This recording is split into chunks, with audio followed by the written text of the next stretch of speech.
만약에 우리가 어떤 교사의 입장에 있다고 생각해 본다면 말이에요. 우리가 어떤 제자에게 공부를 가르친다 그랬을 때에 여러 명이 앉아 있을 때 이렇게 공부를 가르치는 것은 어떤 지식을 전달하는 정도로 끝나겠죠. 그러나 우리들이 학교에서 우리 자녀들이 공부할 때, 야, 우리 자녀가 학교 다니는 걸 재밌어하고 좋은 선생을 만난 것 같아. 언제 그런 얘기를 할 수 있겠습니까? 그때는 우리 선생님들이 일대 다로 그렇게 공부시키는 것 말고도, 네가 지금 어떤 과목이 좀 떨어지는구나. 너 오늘 좀 잠깐 남을래? 1시간만 나랑 공부 좀 하고 가자. 그리고 우리 아이에게 그 선생님이 특별한 관심을 가지고 1대 다가 아니라 1대1로 만나서 이렇게 대화해 줄 때, 그때 우리는 그 선생님의 사랑, 그 선생님의 인격을, 지식을 뛰어넘은 그런 것들을 우리가 맛보게 되면서 진정한 인격자로서 성장하게 돼 있는 것입니다. 아이들이 학교를 다닐 때 그냥 수업만 계속 듣는다고 사람이 되어가는 것이 아니라 그룹 토의도 하게 만들어놔요. 그리고 선생님과 1대1로 면담도 자주 하게 해야 되고, 또 그것만 끝나는 것이 아니라 집에 가서 내가 어떻게 부모님과 내 동생과 어떻게 잘 지내는가, 그것도 해야 되고, 우리가 식사를 하는데 한 가지 음식만 계속 먹는 게 아니잖아요. 그런 것처럼 우리의 인격이라고 하는 것은 이렇게 성장해 가면서 다방면으로, 그래서 장성한 사람으로서, 또 온전한 사람으로서, 온전한 사람을 이루어 또 장성한 사람의 분량이 충만한데 이르도록 하나님은 우리를 어떤 인격체로 이렇게 만들어 놓으셨습니다. 우리가 이제 결혼을 해서 한 여성으로서 우리의 자녀를 키운다 할 때도 그 아이에게 지식만 계속 전달하는 게 아니잖아요. 다방면으로 먹을 것도 해주고 사랑도 해주고, 그래서 온전한 인격체로 자라는데 그 엄마의 아주 다양한 사랑을 경험하게 됩니다. 우리에게 어떤 청년이 굉장히 골격도 좋고 키도 크고 몸도 건강합니다. 어느 정도 건강하냐 하면, 제가 요전에 이렇게 골대 앞에서 골을 넣으려고 하다가 이 골이라고 하는 게 탁 찬다고 되는 게 아니잖아요. 골키퍼를 속이고 찰려다가 싹 제꼈다가 옆에 탁 넣어야 되잖아요. 싹 제꼈다가 탁 넣으려고 한 골을 멋있게 넣으려고 하는 찰나인데 어떤 청년이 오더니 그를 뺐습니다. 막 뒤에서 달려요. 그래서 속도 엄청 빠르다고요. 그래서 와, 저 속도 엄청 빠르네. 어떻게 빨라? 보통 딴 사람은 내 공을 안 뺐는데 걔는 내 공을 뺐더라고요. 굉장히 그 빠른 속도로. 그래서 운동을 얼마나 잘하는지, 운동만 잘하는 것이 아니라 그 청년이 신앙생활도 참 잘하고 효도도 잘하고. 그래서 내가 이제 그대가 이제 의과대학을 다니니까 이제 곧 의사가 될 텐데, 의사가 되면 내 주치의가 되가지고, 그대가 의사가 되면 내가 그때 나이가 한 50이 될 거 아닙니까? 주치의가 돼가지고 나 좀 많이 좀 전문적으로 치료해 주라고 그렇게 얘기했습니다만, 그래서 내가 그 엄마한테 어떻게 이렇게 엄마는 이렇게 아이를 이렇게 잘 키웠을까? 몸도 건강해, 신앙생활도 잘해, 성격도 좋아가지고 친구도 많아. 그러면 그렇잖아. 공부만 잘하면 뭐합니까? 친구도 많아야지, 성격도 좋아야지. 성격만 좋으면 뭐합니까? 신앙생활도 잘해야지.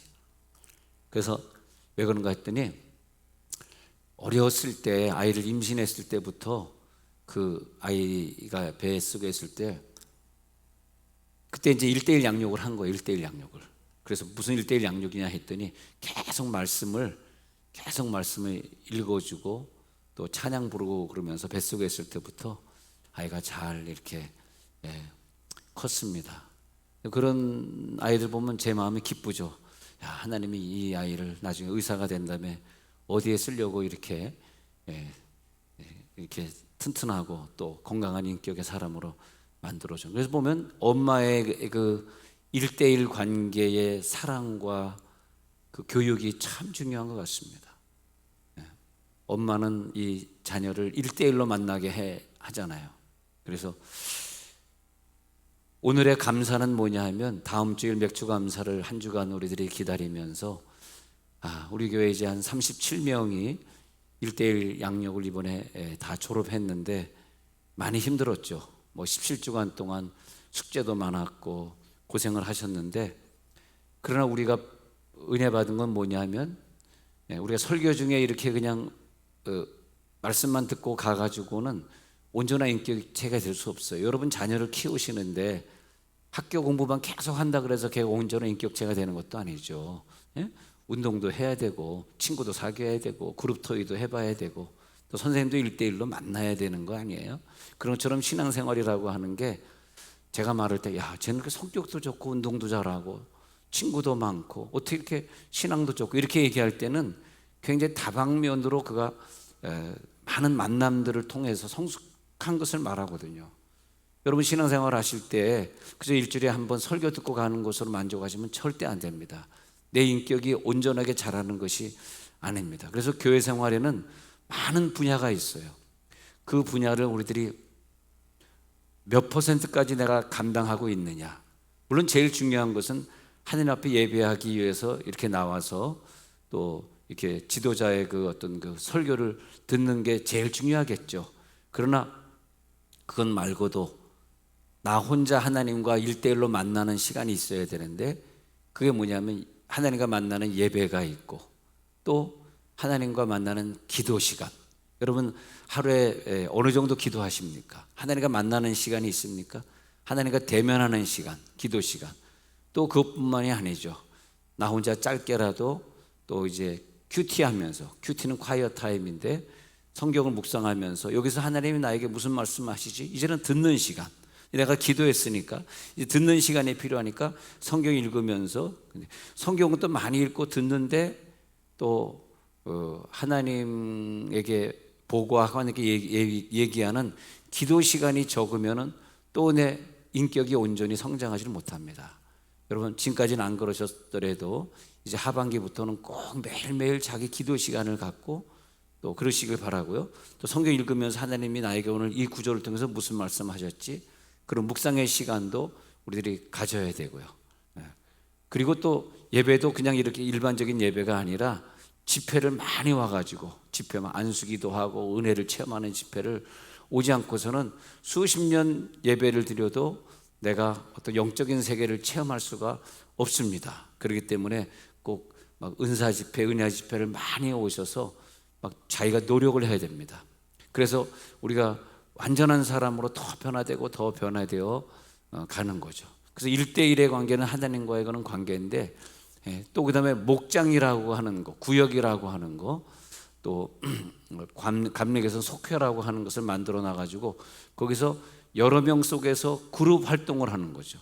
그 그룹끼리 함께 모이고 그룹끼리 함께 논의하고 또 그러면서 그룹이 느끼는 그런 여러 가지 생각들을 함께 느끼면서 그 속회의 인도자, 구역의 인도자를 만납니다. 그 일대 다의 관계에서 만나면서 그룹 활동을 통해서 내 성격이 또 달라지고, 내가 내 마음대로 말했던 사람도 그룹에 가보니까 사람들이 말도 좀 굉장히 점잖게 하고 인격적인 사람들이 있는 걸 보면서 나도 이렇게 해야 되겠다. 사실 교회에 안수집사, 권사, 장로가 된다는 그런 직분자가 된다라고 하는 것은 이제 그분들은 교회 지도자가 되는 것이고, 또 밖에 나가면 비록 이 교회에서 내 교회에서 직분을 받아도 밖에 나가면 또 뭐 장로님이시라면서 이렇게 밖에 나가면 그 사람대로 또 어떤 또 존경을 받고 또 인정해주는 말을 듣지 않습니까? 내 교회에서만 권사가 아니라 밖에 나가도 권사가 되는 것 아닙니까? 그러니까 사람이 인격적으로 훌륭해진 사람이 그런 직분을 받아야지, 교회에서만 이렇게 뭐 공손한 것 같고 또 밖에서는 막 이상한 짓 하고 다니고 그러면은 당연히 집사라면서 술 먹어 막 이렇게 되면 이상하지 않습니까? 그러니까 여기에서 우리가 직분을 받는 것도 모든 면에 있어서 다방면하게 갖추어진 사람이 직분을 받아가는 게 옳지 않습니까? 자, 그래서 이제 목장 모임을 통해서 우리들의 인격이 달라지고 그런 것 아닙니까? 또 그다음에 그뿐만 아니라 교회에서는 성가대도 있고 교사도 있고 또 교회 청소하는 일도 있고 교회 뭐 재정부실에 가서 봉사도 하기도 하고 이러면서 많은 여러 분야에 있어서 우리가 봉사를 하게 되어 있습니다. 그 봉사를 하면서 또 내 인격과 성격이 또 하나님 앞에 온전한 사람, 장성한 사람으로서 나아가는 거예요. 그래서 에베소 4장 13절에 보면은 이런 구절이 우리를 장성하게 만드는 것 같아요. 그래서 에베소 제가 4장 13절 한번 찾아봤는데 한번 에베소 4장 13절에 보시면 이런 구절이 여기 있습니다. 자, 한번 읽어보겠습니다. 시작. 우리가 다 하나님의 아들을 믿는 것과 아는 일에 하나가 되어 온전한 사람을 이루어 그리스도의 장성한 분량이 충만한 데까지 이르리니. 예. 그래서 아는 게 있고 믿는 게 있어요. 근데 어떤 사람은 아는 것은 많은데 믿음이 안 생겨. 성경은 많이 읽었는데 믿음이 없어. 예? 믿음이 없어. 근데 그런 사람들은 온전한 믿음을 안 갖는 것은 보나마나 온전한 성격이나 또 온전한 사회생활이 안 된다는 거거든요. 근데 믿음이 있는데 아는 것이 동시에 되는 것은 1대1의 만남도 있어야 되고 1대 다의 만남도 있어야 되고 하나님에게 보고하는 시간도 있어야 되고 하나님의 음성도 듣는 시간, 교회 와서 봉사하는 시간도 있어야 되고 이게 다방면으로 가는, 그럴 때 아는 것과 믿는 것이 하나가 돼요. 그 중에서 제일 중요한 것이 뭐냐 하면은 이제 내 신앙의 선배, 또 내가 존경하는 그분, 또 어떤 직분자를 1대1로 만나서 공부하는 겁니다. 이건 1대2가 아닙니다. 이건 1대1입니다. 1대1로 만나서 그분에게, 목사님에게 질문하지 못했던 것들을 물어보고 또 구역에서도 말 못했던 것들을 나가 가지고 있는 비밀들을 내놓고 함께 상담해보고, 근데 그것이 17주간의 1대1 양육으로 끝나면 안 되고요. 그 후에 그분이 좀 사정이 있어서 교회를 떠나거나 또 다른 지역에 이사가거나 해외에 가더라도 끊임없이 서로 뭐 톡이나 아니면 대화로 주고받으면서 요즘 어떻게 신앙생활 했느냐, 지난주에 교회는 갔었느냐, 아프진 않느냐, 그러면서 계속 1대1의 관계를 평생 가져가는, 어떻게 보면은 이제 그분은 그 여자분은 나보다 나이 많기 때문에 여자끼리 1대1, 주로 이제 동성간에 하거든요. 여자는 여자를, 남자는 남자를 하는데, 그래서 자기가 얘기하지 못할 것들을 서로 상처도 얘기하고 그러면서 그 언니가 평생 나의 양육자가 되어지고 또 나에게 양육받은 사람은 평생 나의 동반자가 되어지고, 내가 멘토, 내 앞에 있는 사람 멘토리, 또 나는 양육자, 또 내 앞에 있는 분들은 또 내가 양육자면은 내 앞에 있는 사람은 동반자, 이런 표현을 우리나라에서는 쓰고 있습니다만, 그러면서 성장해 가는 걸 볼 수 있습니다. 그래서 1대1 양육을 오늘 수료하면서 감사한 것은 어떤 분은 또 하다가 갑자기 또 해외 이민을 가게 돼가지고 못하게 된 분도 있고, 갑자기 입원을 하게 되면서 또 못하게 된 분도 있고, 그런데 37명은 잘 이제 마치고 이제 양육에 졸업을 하게 된 것이죠. 그런데 이 빌립 집사라는 사람을 연구해 보니까 참 이 사람이 모든 것을 다 갖추게끔 하나님이 그를 인도한 것을 볼 수 있어요. 사도행전 1장 8절에 가면은 예수님이 그 500의 성도들 앞에서 설교를 하시면서 너희가 권능을 받으면, 성령의 권능을 받으면, 그 다음에 예루살렘, 1번이 예루살렘에 가고 2번이 온 유대에 전도하고 말이죠. 그 다음에는 사마리아 땅에 가게 되고, 사마리아 가서 전도하게 되고, 그 다음에 땅끝까지 이르러 내 증인이 되리라고 하는 그 새로운 지도를 말씀해 주고 계셨거든요. 그러니까 우리들이 예수님의 제자로서, 예수님의 신부로, 예수님의 자녀로 이렇게 성장해 가는 데 있어서 어떤 한 군데에서만 사역이 아니라, 처음에는 내가 사는 내 가족 예루살렘, 그 다음에는 내 친척과 이웃이 있는, 내 친구가 있는 유대, 그 다음에 세 번째는 사마리아 사람. 선교적으로 얘기하면은 내 땅에 들어와 살고 있지만 한국말도 조금 할 수 있지만 외국인을 갖다가 좀 완전한 외국 땅에 있는 사람과 이 땅에 있는 사람과 중간지대에 있는 사람이다. 그래서 감사하게 요즘은요 유학생들이 많이 들어와 있습니다. 유학생들이 특히 이 연세대가 기독교 국가다, 기독교 학교다 보니까 그 외국인들을 많이 받아들이고, 그리고 그 아이들을 예수 믿게 하는데 연세대가 제일 많이 받아들이고 있고, 그다음에 뭐 그 외에 다른 학교들도 많이 충남대에도 외국인들이 많이 들어와 있습니다. 그러면서 그들을 전도하는 거죠. 우리 선교지 안 나가도 그들을 전도한다든지, 또 이제 탈북자들이 많이 들어와 있습니다. 탈북자, 제가 그 탈북자 대안학교 운영하는 그분이 미국에서 같이 선교회를 했던 장로님이시기 때문에 탈북자들 와서 여기서 연극도 좀 하고 좀 공연 한번 했으면 했는데 코로나 때문에 못 왔습니다만은 그들도 좀 한국인이긴 한국인이지만 왠지 사마리아 사람 같은 그런 느낌이 듭니다. 그래서 그분들을 또 전도해야 되고, 사마리아라는 그 영역이 참 중요하죠. 그 다음에 이제 완전히 해외로 나가서 바울처럼 땅 끝까지 다니면서 해외 사람들 전도하는 그 네 가지의 영역이 있지 않습니까? 근데 빌립은 정말 이게 감사한 것 같아요. 다음 주일 맥주 감사절을 우리들이 지내면서 뭐가 이렇게 감사하냐 했더니 6개월 동안 양육을 잘 받은 게 감사하고, 빌립처럼 하나님의 인도하심을 받아요. 빌립이 처음에 어디서 도전을 받냐면 예루살렘과 온 유대 사마리아 땅끝까지 이르러 내 증인이 돼, 이렇게 명령하고 예수님이 승천하시는데 그 장면 속에 빌립이 있었단 말입니다. 그리고 380명 집으로 돌아갈 때 빌립은 120문도 가운데 있었기 때문에 사도행전 2장에서 막 성령의 은사가 강하게 나타나고 예수님이 내 속에 임재하시려고 막 성령 불같이 진동이 일어나면서 내 속에 들어오시는 것을 체험했단 말이에요. 그 다음에 신앙생활을 얼마나 잘했는지 사도행전 6장 5절에 가서 보면은 이제 투표하는 시간이 왔습니다. 제가 제일 걱정되는 게 투표하는 시간이 걱정이 돼요. 투표하는 시간, 권사님은 과반수를 넘어야 되고 장로님들 투표는 3분의 2를 넘어야 되는데 보통 한 300~400명 정도만 넘어가면 투표에 당선되기가 어렵습니다. 왜냐하면 잘 모른다는 거야. 저 사람이 누구 돈 떼먹었는지 내가 모른다는 거야. 저 사람이 거짓말하고 다니는지 모른다는 거야. 동그라미 안 쳐주겠다는 거야. 저희 LA에서 제가 그래서 큰 고통을 한번 만난 적이 있습니다. 한 교인이 한 350명쯤 됐을 때인데 그때 이제 선거를 했어요. 선거를 했는데 장로 선거에서 안수집사 2분이 출마했다가 떨어졌습니다. 결국은 그분들도 교회를 떠났습니다만, 근데 제가 너무 난처하더라고요. 다 해줄 줄 알았지. 제가 별로 선거운동도 안 해. 이분들이야 교회에 충성하고 다 새벽기도 열심히 하고. 그런데 나는 모르는 사건들이 그동안 그 속에 많았던 것 같아. 뭐 돈 꾸고 안 갚는 사건도 있었던 것 같고, 또 말만 열심히 하고 충성하지 않았던 그런 좀 이율배반적인 면들이 있었다 그러더라고요. 저는 몰랐는데. 그러니까 2분이 다 장씨였었는데 투 챙스가 떠나버렸습니다. 지금도 궁금해요. 어디 가서 신앙생활 잘하고 계시는지.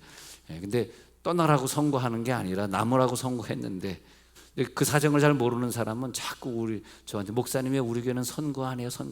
선거하면 몇백 명씩 떨어집니다. 그러니까 최대한 안 떨어지게 제가 해야 되거든요. 그러니까 이제 이번 주까지 이제 그 서류를 받게 되는데 다음 주부터는 이제 투표해서 이제 재정부에서 이분이 11조를 잘 했는지 또 다 이제 파악이 된 다음에 쭉 펼쳐놓고 장로님들이 이제 그분들을 이제 홍보해야 됩니다. 한 명이라도 떨어지면 우리는 사람을 잃어버리기 때문에 일단은 올라간 사람들은 다 붙을 수 있도록 그렇게 해야 돼요. 근데 이 빌립 집사 같은 경우에는 얼마나 그 신앙생활을 잘했는지 투표가 일어났단 말이에요. 사도행전 6장 5절에 한번 가서 보면 말이에요. 투표가 있었는데, 자 6장 5절에 읽어보세요. 시작. 온 무리가 이 말을 기뻐하여 믿음과 성령이 충만한 사람 스데반과 또 빌립과 브로고로와 니가노로와 디몬과 바메나와 유대교에 입교했던 안디옥 사람 니고라를 택하여. 여기 보면 6절 시작. 사도들 앞에 세우니 성도들이 기도하고 그들에게 안수하니라. 투표해가지고 선택된 사람 중에 보면 앞에 빌립이라는 이름이 나오죠. 빌립은 안수집사로 투표했는데 합격을 했습니다.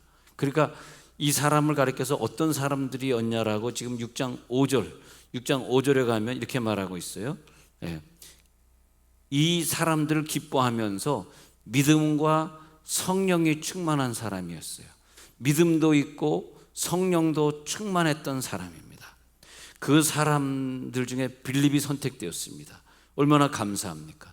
그리고 6절에 가서 보면은 사도들이 기도하여 그들을 안수했습니다. 그러니까 안수 집사죠. 안수 받은 집사입니다. 교회는 안수 받은 집사와 안수 안 받은 집사가 있는데 안수 받은 집사가 되었습니다.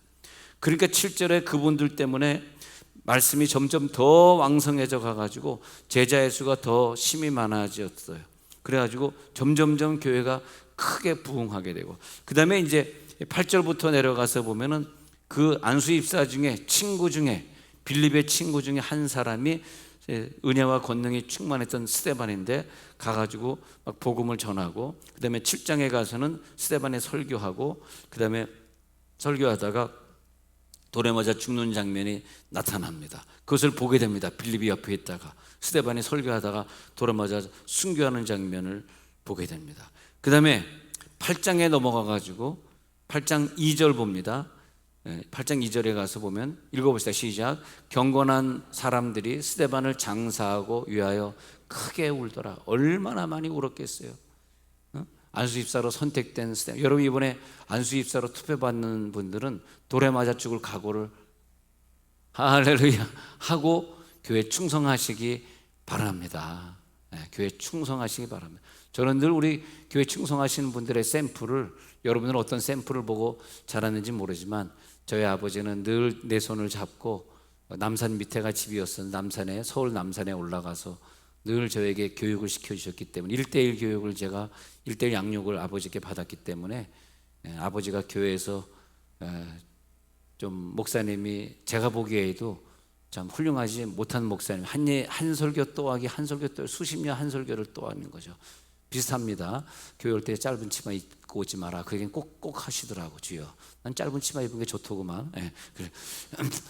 그래. 그러면서 설교하시는, 참 한 얘기 또 한 얘기 또 하고, 그래가지고 장로들하고 늘 싸우는 그런 목사님이셨는데, 우리 아버지가 그런 목사님을 잘 모시고 충성된 장로로 생활을 하는 것을 옆에서 보면서, 그래, 성도는 이래야지, 이런 사람이 훌륭한 성도지, 그런 샘플이 있습니다만 우리 교인들이 좀 그렇게 됐으면 좋겠어요. 그런데 이제 보면은 동료가 순교해요. 스데반이 순교하고 장사해요. 그 다음에 8장 4절에 가서 보니까 이런 내용이 나옵니다. 읽어봅니다. 시작. 그 흩어진 사람들이 두루다니며 복음의 말씀을 전할세. 흩어진 사람들이라는 중에 빌립이 껴 있어요.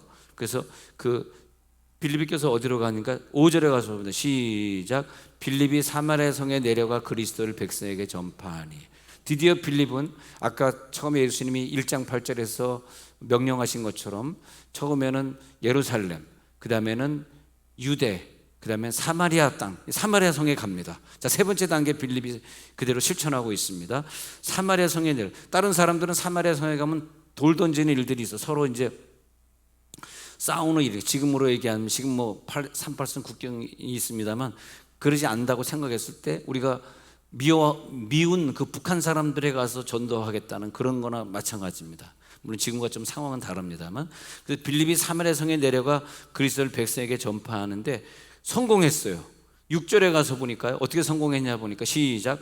무리가 빌립의 말도 듣고 행하는 표적도 보고 한 마음으로 그가 하는 말을 따르더라. 그러니까 빌립이 설교하고 있는데 막 표적이 나타나, 그리고 아픈 사람이 고쳐져. 그래서 7절에 가서 봅니다. 시작. 많은 사람에게 붙었던 더러운 귀신들이 크게 소리를 지르며 나가고 또 많은 중풍병자가 못 걷는 사람이 나오니 그 성에 큰 기쁨이 있더라. 그때는 이제 목사라는 직책이 없었던데 이 빌립 안수입사가 가가지고 사마리아 교회를 목회한 거란 말이야. 여러분, 안수입사는 사실은 뭐냐면 목회자나 마찬가지입니다. 목회를 하는 거예요. 자기 목원을 목회하고 성가대에 속해서는 자기 성가대원을 목회하는 건데, 그래가지고 그 성에 큰 기쁨이 있어. 막 귀신들이 나가는 역사, 많은, 여러분, 중풍병자가 이게 고쳐지는 병이 아니거든요. 중풍병은 뇌에 이상이 왔기 때문에 고쳐질 수 있는 건 아니라 이건 불치병이고, 근데 그 불치병이 다 고쳐져. 우리 교회도 불치병이 고쳐질지어다. 못 걷는 사람, 못 걷는 사람이 어떻게 걸을 수 있습니까? 근데 못 걷는 사람이 다 고쳐져. 그랬더니 그 성에 큰 기쁨이 있습니다. 와, 그런 역사가 계속 나타나고 있었습니다.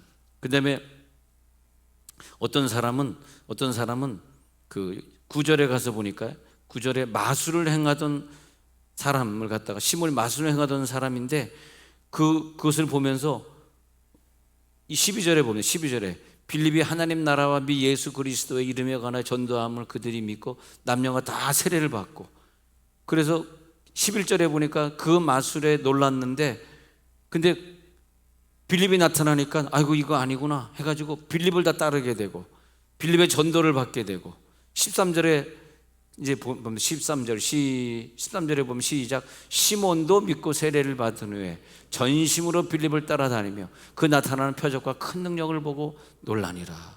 마술하던 사람도 변화됐다는 거. 마술하던 시몬도 변화돼 가지고 큰 능력을 보고 빌립을 따라가게 된 거죠.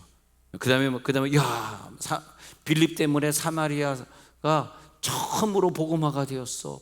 사마리아 사람도 예수를 믿는데 소문이 나니까 그다음에 안 되겠다 해가지고 예루살렘 교회에서 14절에 보면은 베드로와 요한을 파송하고 베드로와 요한이 거기 가가지고 15절에 보니까 그들을 위하여 성령 받기를 기도하는데 그때 17절에 내려가서 보니까 두 사도가 그들에게 안수했는데 사마리아 사람들에게 처음으로 성령이 임해가지고 성령의 불이 나타난 거예요.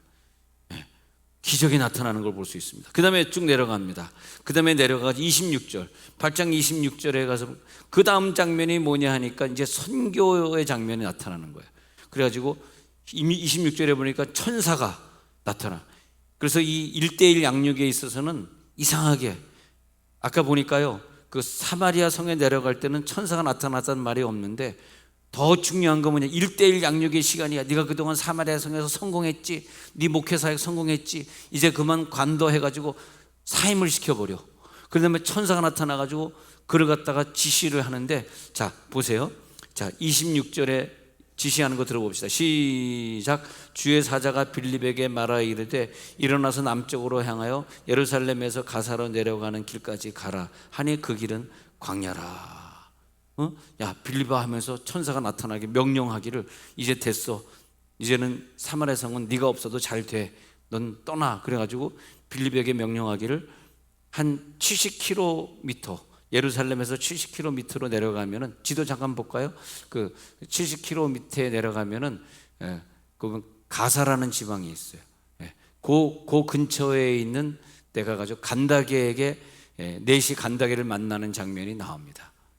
예루살렘에서 있다가 사마리아에서 복음 전하고 남쪽 간다게를 왔다가 그다음에 보면은 그 다음 구절에 보면은 여기 보면 40절에 아소도에 나타나 여러 성을 치. 그래서 아소도 갔다가 가이사랴로 빌립의 전도 사역이 이렇게 다니면서 전도하고 있는 걸 볼 수 있습니다. 다시 가서 보면은 26절에서 가사로 내려가는 길까지 가라 하니 그 가자지구로 가라.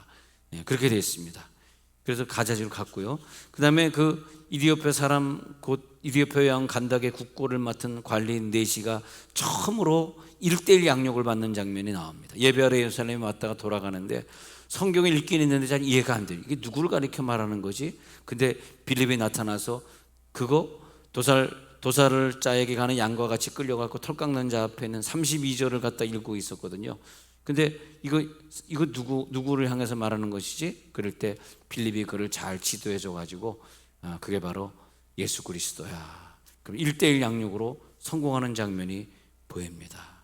그래서 그에게 35절에서 복음을 전하고요 36절에서 세례까지 주고 있는 장면이 나타나므로 진도가 나가고 있습니다. 얼마나 1:1. 그래서 우리가 다음 주일 맥주 감사를 기다리면서 야 그래 1:1 양육에 대해서 너무 감사하다. 우리 교회가 1:1 양육을 함으로 말미암아 코로나 시대 모이기 어려웠던 시대를 잘 지나게 하시고 이제 뭐 7월 1일부터는 이제 여기 또 서울도 아니니까 모임 가능하다고 뉴스에서 봤습니다만은 정말 이제는 하나님이 기뻐하시는 모습이 되었구나. 이제 눈을 감겠습니다. 눈을 감고 하나님 우리가 1:1 양육에 감사함을 드립니다. 통솔 한번 기도합니다.